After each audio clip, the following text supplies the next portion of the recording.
Welcome to Vicious Whispers with Mark Tullius, your source for horror, sci-fi, suspense, and all things violent. Hey, what is going on, guys? Thank you so much for joining me today on Vicious Whispers with Mark Tullius. Today is episode 48, or at least I think it is. I forgot to check ahead of time. God damn it, I'm so irresponsible sometimes. But anyhow, thank you guys for joining me. Today we're going to talk a little bit about the Try Not to Die in Brightside contest, 22 Days of Death. Hopefully you guys have signed up, entered the contest. There's some cool prizes. I'll go over those, how to enter, all that good stuff. And then today's short story is going to be from Untold Mayhem. Just got the advanced copy for, the proof version so I can go over it. I think I'm going to lighten up the cover. It's supposed to be a dark bedroom scene, but it's a little hard to see. So I think I'm going to lighten that shit up, change a couple things inside. I did go ahead and decide to publish it without the artwork. I think what I'm going to do is maybe Christmas time or so, I will re-release it with a new cover, or maybe the same cover, but I'll add a story or two plus all the artwork. So that'll be cool for all the contributors that are doing the artwork. So that is the game plan. But yeah, so let's go into 22 Days of Death. Yesterday I put out the contest, the first chapter, and today I released the second chapter and the death scenes. So those are all on marktullius.com /competition. But if you go to marktullius.com, you'll see the button, hit it for contest, and you can go ahead and do your vote. There's nothing, I think you just have to give an email so I can respond back to you if you win and stuff like that, but you're not subscribing to anything. So it's just a simple sign up. You have to be 13 and over. You have to be in the US because I don't want to pay extra money to ship you shit if you live somewhere else. I'm sorry. But because I'm so nice and I have such a warm, generous heart, I will give you a free ebook after the contest is over. So yeah, that way if you do want to check out the story, you can read it then. And you can also just listen to the story. I'm putting up each chapter, so every day I'll put up the new chapter on my website along with the death scene so you can see what happened if you chose wrong. As part of the contest, how it works is every time you vote, you get 1 point. And then if you guess the right answer, sometimes there are two choices. Some days there's three. So it's pretty good odds. And so an extra point if you guess correctly, and then you can also get extra points for subscribing to different things or referring friends. So make it even more competitive. But right now, so you missed out on 1 to 2 possible points for day one, but it's not a big deal. Not a whole bunch of people have signed up yet, so your odds are still looking really good. So for prizes, we have, Kindle Paperwhite. Yesterday I put down as a Kindle Paperweight. So my mom caught that for me and let me know so I could change that. So yeah, it's not some old ass Kindle that doesn't work that you just put on top of your papers and keep it there. It's an actual working brand new Kindle Paperwhite. That's for first place, or you can choose a $100 gift card instead from Amazon. Places second place through 10th is you have your choice of either a piece of equipment from like either spats, rash guard, or shorts from Phalanx Jiu-Jitsu. So if you compete in no-gi jiu-jitsu, that's a pretty cool prize. Or if you don't and you don't want to try it, or just dress up like a superhero at home, then you can get the Amazon gift card. Totally up to you. And then every day we are doing a random drawing for a signed copy of Try Not to Die in Brightside, which will be delivered after the contest is over, so motherfuckers don't cheat. And yesterday's winner was Leslie Jenkins. Congratulations, Leslie. There aren't going to be a lot of copies given out. Usually I will buy a lot of advanced copies, send those out for reviews. Just something like, fuck it, let's just give out prizes instead, do this competition. So it's a little bit different approach, putting an audiobook out before the actual print version. But yeah, that's what I decided to do. And that's one of the nice things about being an independent author. I can do whatever I like. Um, and what else? Oh, and then also, anyone that has over 10 points can get a free Try Not to Die ebook once it's over. And then there's also one random winner will get a $50 Amazon gift card. So definitely enter. Let your friends know. Let them enter. A little bit more competition, but hey, that makes it more fun. And if nothing else, listen to the death scenes. It's always fun killing off a character about 20 to 30 times. Um, there was something I was about to mention, and I just forgot. Jesus Christ. Huh. Oh well. It'll probably come back to me. If you guys are interested, I am also having you compete against my son, my 6-year-old son, Jake.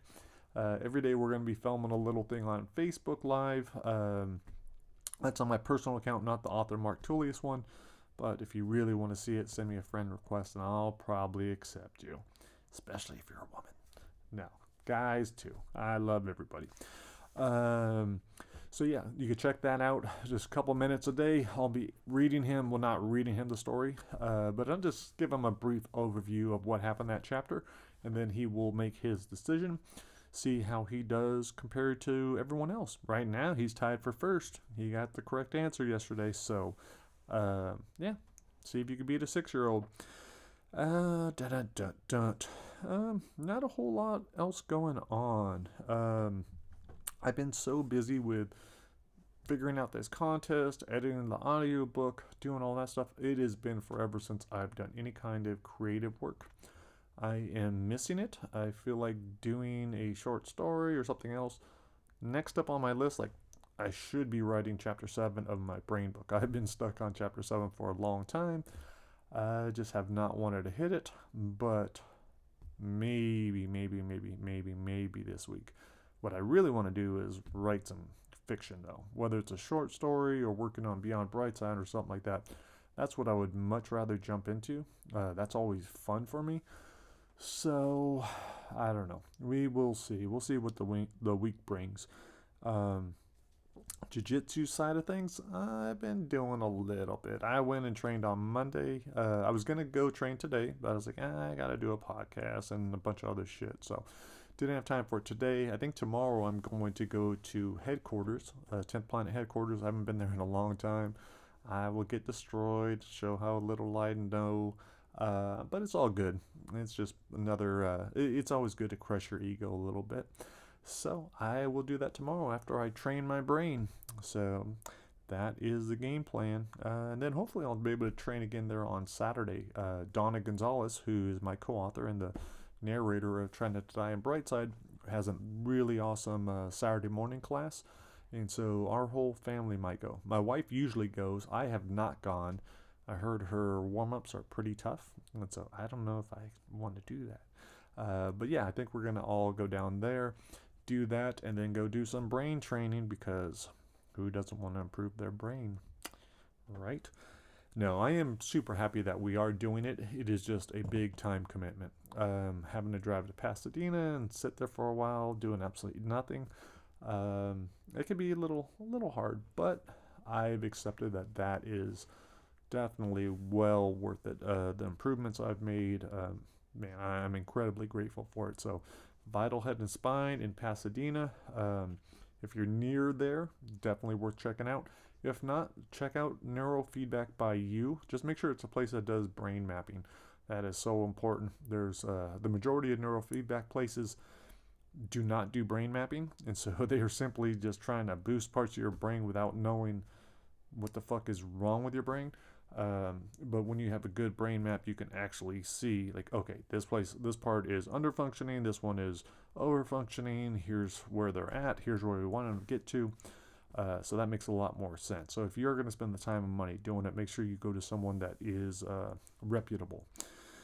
Yeah, you know what? I think that's it. I think we get to the story. I'm going to read the story today. I'm going to pick one from Untold Mayhem. Actually, I already picked it ahead of time. It's not like it's a big surprise for me. I haven't read it in a long time, though, and I'm not sure how I feel about it. I think last week I was talking about how This book, I'm not so sure about. Lots of the stories, like at some point I liked them all, I guess. But now, I was like, I don't know about that one. I don't know about that one. I don't know about that one. The one I'm going to read today is called Pillow Talk, and that is one of the very first stories I had published. I don't think I got paid for it though. It was in a really small magazine, um, pretty crappy magazine, if I remember correctly. But I was pumped about it. It was like, fuck, someone wants my writing. I was like, that's awesome. So, you know what? If you are starting out as a writer and someone wants your writing, take it because that is pretty cool. A lot of people say, don't just do it for that reason. You should get paid for your work and blah, blah, blah, blah. Man, there's a lot of competition out there. It is not easy getting published anywhere. So, I don't know. You figure it out for yourself. For me, I'm glad I did it. So not only did it give me confidence and really help push me, but now I was able to rewrite the story and put it out in another book. So that is always a good thing. So why don't we get to this right now? Let's do it. Let's listen to a little bit of Pillow Talk from Untold Mayhem. This is available for pre-orders now on Amazon. I'm going to do the KDP, and it comes out on, or Kindle Unlimited, whatever it's called. It comes out on February 25th. All right, guys, pre-order that now if you like the stories, or just listen every week and I'll read a new one. All right, thanks for listening. Hope you enjoy the story.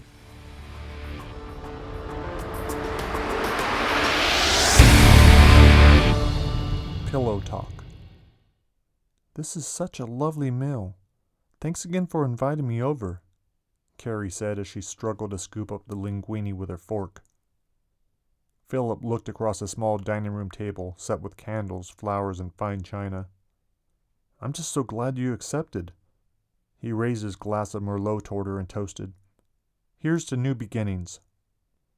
The blonde blushed the color of the wine and gulped down half her glass. This is all so new to me. I'm used to dating such jerks.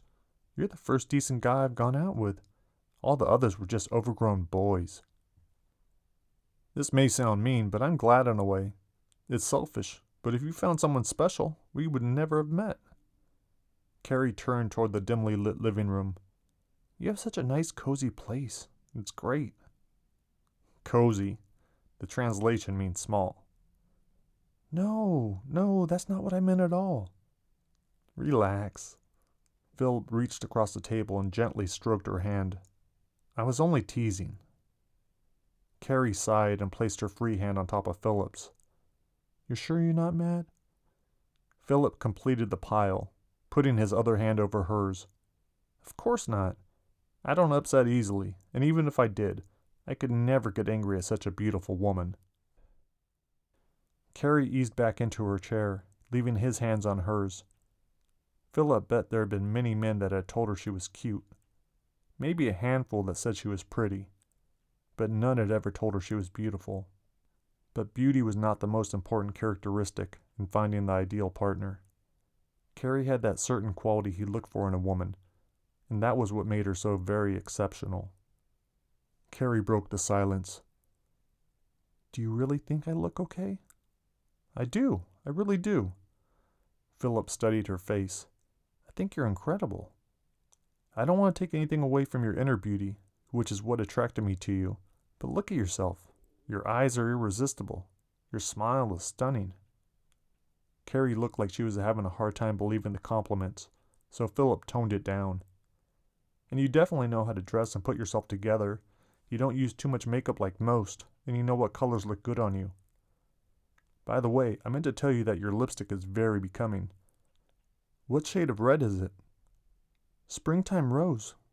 Well, it looks great on you, but even without makeup, I'm sure you're just as attractive, if not more. I envy the man that gets to wake up next to your innocent, untouched face. Carrie removed one of her hands from the pile so she could gulp down more wine. I don't think you'd want to see me without makeup on. I'm not just saying that, I really do. Well, if you keep saying those sorts of things, maybe you'll get to. Philip stood so he could reach the bottle of wine on the counter and refill their glasses. Be careful what you say. You're so tempting I might not be able to help myself. And I might not stop you. Philip grinned. Really? We'll see. With an embarrassed smile, she pointed at the paintings on the dining room wall. In our chats, you mentioned you were an artist. Are these yours? Philip understood the girl knew nothing about art, but her question walked a thin line between ignorance and retardation. He shook his head and said, No, but I wish I had. These are reprints of famous works. This one is Van Gogh's Starry, Starry Night, and this one is Picasso's Old Guitarist. My favorite, though, is this one, The Scream, by Edvard Munch. I'd love to see some of your paintings. Do you have any of them here? Traditional painting was never my thing. I prefer other mediums than canvas, and my creations are generally too large to put up on such a small wall. Like what? What do you paint on? I'm still a bit bashful when it comes to my work. It's not easy to expose yourself like that. Sharing my art is the equivalent of bearing my soul. Then I'm sure your work is beautiful. Maybe I'll show you once we get to know each other better. Why not now? Please? My masterpiece, the one I've been working on for over a year, is in my bedroom. Let's go see it. We can't. Don't make me beg, she said in a voice that Philip found more irritating than cute. It's not finished yet, and I don't just let anyone into my bedroom. Carrie licked the wine off her lips. I'm sure I can convince you to let me in there. We'll see. If you're done eating, we can go into the living room and relax a bit. We can watch some television if you like. Sounds good. Carrie swayed slightly when she got up from the table. Philip came to her rescue, wrapping a strong arm around her waist. His grip was supportive and a bit sexual, but she didn't move his hand. You okay? Oh yeah, just a bit tipsy, that's all. They walked toward the living room, each with a glass in hand. You're trying to get me drunk. Philip pulled his arm free, feigning that he was offended. I wouldn't do a thing like that. I thought you trusted me. I do, even though I shouldn't. Carrie took his hand and plopped down onto the black leather love seat. Philip sat down next to her. Why do you say that? Well, we really don't know much about one another. I know your whole life story. Philip set down his glass and put both of her hands in his. 22 years old, associate's degree and working towards your bachelor's. To pay for college, you're working as a waitress, one older sister and two younger brothers. What else should I tell you? You have a good memory, but how do you know those things are true? I could have made it all up. You could have, but I knew you weren't lying. How could you know that by simply reading my messages? I just had a feeling about you. I could have been lying about myself too. I was afraid of that, especially when you emailed me your picture. I thought you were probably a 400-pound pervert who was going to yank me into the apartment the second I rang the doorbell. Philip swirled his wine. So you're okay with the way I look? Are you kidding? You're great. Her hand caressed his forearm. Very handsome, and you look so strong. That's just the wine talking. Carrie downed the rest of her glass. It does loosen me up. Helps me say the things I'd normally never reveal. That's good to know. Carrie leaned over and placed a gentle kiss on his cheek. I'm so glad I decided to come over. You have no idea what a fresh and wonderful change you are. Don't say that yet. You haven't seen all my flaws. I've only let you see my strong points. That's rule number 1 in the dating handbook. But I do understand why you said you were hesitant to come over. If I was a female, I wouldn't go alone to a stranger's. Hell, to tell you the truth, I was a little nervous having you come over here. Takes a lot of trust to meet like this. Well, Mom always said if I let fear run my life, I'd never experience anything. The good along with the bad. That's great advice, and I'm glad you live by it. He pointed at her glass. Care for a refill? I do, but I shouldn't. I'm already a little drunk and I have to drive home. You don't have to. You wouldn't mind if I stayed? Of course not. You could sleep in the bed and I'll crash on the couch like a true gentleman. Carrie set her glass down and rested her hand on his thigh. What if I don't want you to be a gentleman? Well, I guess I don't have to. What if I want you to kiss me? Then I guess I'll have to oblige, he said, leaning in and pecking her on the cheek. Too gentlemanly. I need more than that. Philip held the back of her head and placed 3 very slow and sensual kisses down the length of her neck. Much better. But what about my lips? He slid further down her neck. I don't want to mess up your lipstick. I can always fix it later. Philip rose and nibbled on her lips, finally parting them with his tongue. Carrie moaned and pulled him in closer. Without a word, they headed for the bedroom. Philip stopped outside his door. Okay, you have to fix your makeup in the bathroom and meet me in here. I have to make some preparations. Carrie closed the bathroom door behind her, and Philip slipped into his room. Fortunately, he had planned ahead in case things worked out between them. He wanted everything to be perfect for her. Philip finished his preparations and lay on his king-size bed. Carrie stood awestruck in the doorway, taking in the dozens of scented candles and scattered roses marking her path. Philip waved her over, cautioning her to watch her step. He could only imagine what would happen if she kicked over a candle and set fire to his place. The candlelight flickered over her face when she crawled onto the bed. He was happy to see that she had used her time wisely in the bathroom. Unlike some men, Philip cared what his lover looked like. He wanted to see every detail of her face as they became intimate, so that after she was gone, he would be able to remember exactly what she looked like. Philip stared into Carrie's eyes and gave her a gentle kiss on her cheek. You look beautiful. Thank you. So, do you trust me enough to show me your masterpiece now? Of course. Lie on your back and look up. Her mouth gaped as she took in his biggest and best creation, which covered nearly 80 square feet of the ceiling, over twice the size of the bed. It wasn't perfect, but it was close. Oh my God, Philip, it's beautiful. He pointed at the 3 patches of exposed ceiling, each measuring 2 square feet. It's not finished yet. Her hand glided across Philip's chest and stomach. What kind of material is it? Guess.